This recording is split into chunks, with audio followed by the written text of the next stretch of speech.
Assalamualaikum warahmatullahi wabarakatuh. Innal hamdalillah nahmaduhu wa nasta'inuhu wa nastaghfiruh wa na'udzu billahi min shururi anfusina wa sayyiati a'malina. May yahdihillahu fala mudilla lahu wa may yudlil fala hadiya lahu. Ashhadu an la ilaha illallah wahdahu la syarika lah wa ashhadu anna Muhammadan 'abduhu wa rasuluh. Ya ayyuhalladzina amanu taqullaha haqqa tuqatih wa la tamutunna illa wa antum muslimun. Amma ba'du fa inna khairal hadithi kitabullah wa khairal huda huda Muhammadin sallallahu alaihi wasallam wa syarral umuri muhdatsatuha fa inna kulla muhdatsatin bid'ah wa kulla bid'atin dhalalah wa kulla dhalalatin finnar. Ikhwani fillah, a'azzani wa a'azzakumullah. Allah subhanahu wa ta'ala dengan segala rahmatnya banyak memberikan kemudahan-kemudahan kepada umatnya, kepada hamba-hambanya. Di antaranya Allah subhanahu wa ta'ala menjadikan untuk hamba-hambanya amalan-amalan yang ringan tetapi membuahkan pahala yang sangat besar di sisi Allah subhanahu wa ta'ala. Di antaranya yang pertama, seseorang yang mendatangi masjid untuk menuntut ilmu agama. Rasulullah sallallahu alaihi wasallam bersabda, "Man ghada ila al-masjid la yuridu illa an yata'allama khairan aw yu'allimahu, kana lahu ka ajri hajjin tamman hajjatuhu." Rasul alaihi salatu wassalam beliau bersabda, barang siapa yang mendatangi masjid Allah subhanahu wa ta'ala, tidak ada yang diinginkan kecuali dia ingin mempelajari kebaikan dan mengajarkannya.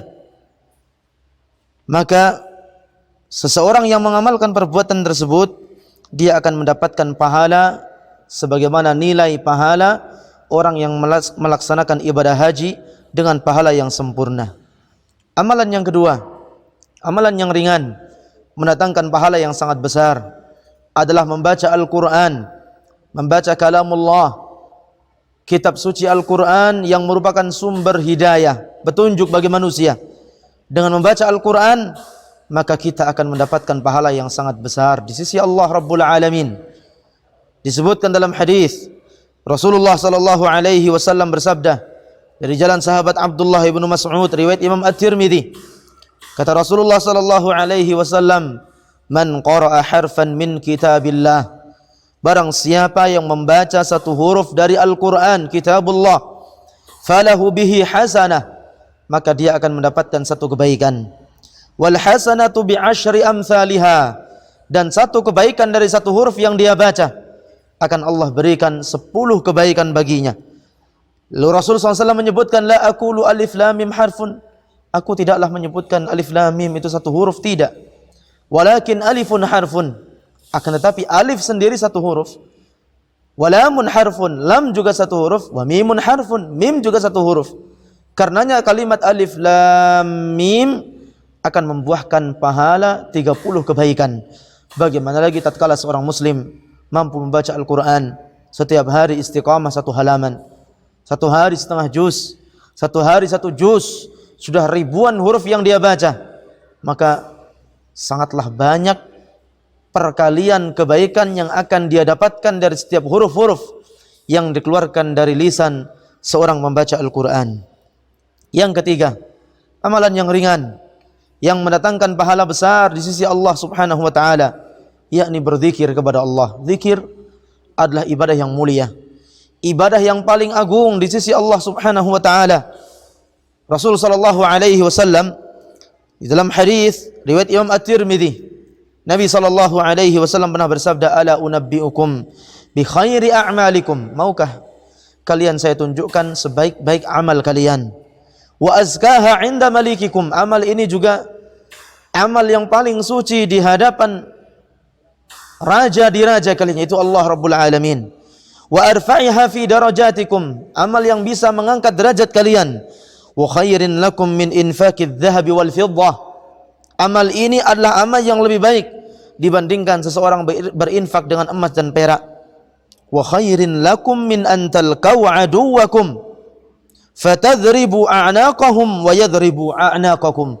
Amal ini juga lebih baik dibandingkan ketika kalian berjumpa dengan musuh kalian, kalian memerangi mereka, mereka juga memerangi kalian. Para sahabat kemudian menjawab, bala ya Rasulullah, tentu kami mau. Diberitahukan amalan yang seperti itu bagusnya, amalan yang seperti itu dahsyatnya, mengalahkan banyak sekali amal-amal kebaikan yang lainnya. Maka kemudian Rasulullah SAW menyebutkan amal tersebut, zikrullahi ta'ala, berzikir kepada Allah subhanahu wa ta'ala. Dan Rasul SAW dalam banyak riwayat, beliau menyebutkan banyak sekali zikir-zikir, di mana zikir itu sangat ringan untuk diucapkan, tetapi subhanallah, pahalanya, hasilnya dari amal yang ringan tersebut tidak sebanding dengan amalannya, sangatlah besar, berat timbangannya di sisi Allah subhanahu wa ta'ala. Contoh saja dalam hadis riwayat Imam Al-Bukhari dan juga riwayat Imam Muslim rahimahumallah, Nabi bersabda, kalimatani, ada dua kalimat, khafifatani 'alal lisan, sangat ringan diucapkan dengan lisan, tsaqilatani fil mizan, sungguh berat tatkala di dalam mizan, dalam timbangan amal. Amal ini ringan diucapkan, akan tetapi berat ketika nanti amal ini ditimbang di hadapan Allah Rabbul Alamin. Habibatani ilar Rahman, amalan ini adalah kecintaan Allah yang Maha Ar-Rahman. Kalimat tersebut adalah subhanallah wa bihamdih, subhanallahil azim. Dua kalimat yang sangat ringan untuk diucapkan. Rupanya amal ini dicintai oleh Allah, serta membuat timbangan amal akan menjadi berat di sisi Allah subhanahu wa ta'ala. Amal berikutnya dari rahmat Allah subhanahu wa ta'ala, amal yang ringan tapi membuahkan pahala yang besar, adalah senyum kepada saudara sesama muslim yang lainnya. Senyum adalah amal yang sangat ringan. Seseorang cukup membuka sedikit mulutnya, kemudian menampilkan giginya yang indah, senyum, memasang raut wajah yang ceria di hadapan saudaranya sesama muslim. Ini adalah amal yang ringan, tetapi subhanallah, membuahkan pahala yang sangat besar di sisi Allah subhanahu wa ta'ala. Pahala amal senyum, Allah samakan nilainya dengan pahala orang yang bersedekah dengan hartanya.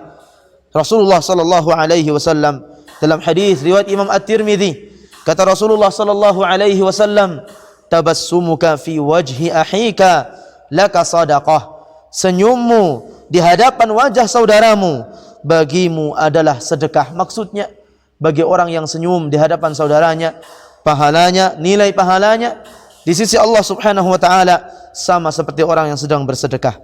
Amal ringan yang lainnya yang membuahkan pahala yang besar, tatkala seseorang menyingkirkan gangguan dari jalan, menyingkirkan gangguan yang bisa membahayakan orang lain di jalan.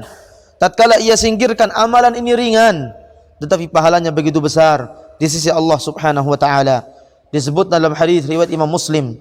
Di dalam hadis riwayat Imam Muslim, Rasulullah sallallahu alaihi wasallam bersabda dengan hadis yang sangat menakjubkan. Kata Rasul alaihi salatu wassalam, laqad ra'aitu rajulan yataqallabu fil jannati, sungguh aku melihat seseorang, dia ini mondar-mandir di dalam surga. Subhanallah, Rasul diperlihatkan ada orang yang dia mondar-mandir di surga. Lantas kenapa? Apa yang menjadi sebab dia bisa mondar-mandir di surga? Rasul menyebutkan, fi syajaratin qata'aha min dhahri tariqi kanat tu'dhin nas. Rupanya amalan yang dia lakukan yang menjadi penyebab dia bisa mondar-mandir di surga, dia menyingkirkan ranting pohon yang terputus sehingga mengganggu orang yang akan lewat jalan tersebut, dan dia khawatir manusia akan tersakiti akibat dari gangguan yang ada di jalan tersebut. Amalan berikutnya, amalan ringan, membuahkan pahala yang besar di sisi Allah subhanahu wa ta'ala, yakni mendoakan kebaikan untuk orang lain tanpa sepengetahuan orang tersebut.